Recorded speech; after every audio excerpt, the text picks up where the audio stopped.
you so much for waking up at 9 a.m. joining us. Yes.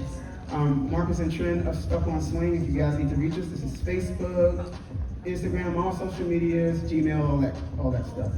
In this class, we talked about variations. We wanted to switch up some of our basic variations, just to add style to our dance, and also just to make it an upper level basic. So what we talked about is first, settling on our 6 and waiting for the next lead. So we just briefly talked about that. In 6, we're waiting. All right, we later went into hand changes. So we talked about generally, we see hand changes when we square up and then we make the hand change here and then we move into our next move. But we talked about ways to make that a smooth transition by not necessarily facing my partner. So I'll keep the angle. 1, 2, 3, and 4, 5, and 6. From here, I'm taking a body lead down the slot. 1, 2, 3, and 4, 5, and 6. And we ended up with a reverse whip.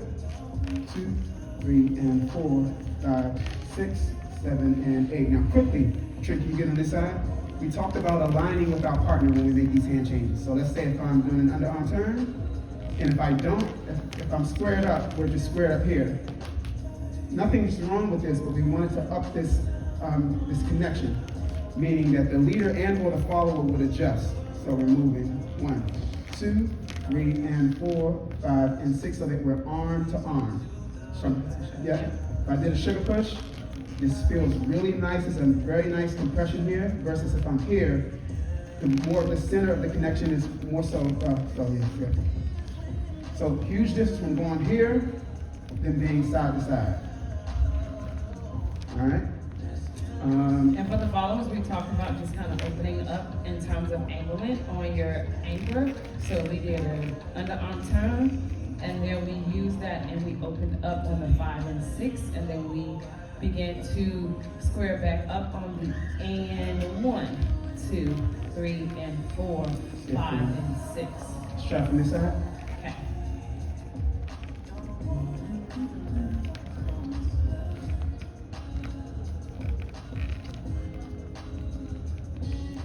We later moved into an underarm turn where we do a drape for the leads.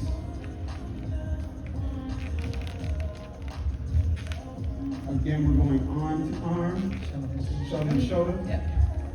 So making sure we stay in that line of connection, and also for the followers, when you do open up on your anchor, 5 and 6, don't allow your arm to be overextended, right? So you want to use this and think about it being a hinge and keeping that shoulder engaged or your back muscles engaged and not doing this and then waiting. So stay here, treat it like a hinge, right? Like it is the hinge that I'm using to make my connection, and then we move again in 1, 2, 3, and 4, 5, And lastly, guys, have fun with these movements. Like we kind of gave you the steps, but as we're doing these hand changes, I can do a 1, 2, 3, and I can kind of move this thing 5 and 6. I don't just have to just stay in place as we're doing these movements. Yep.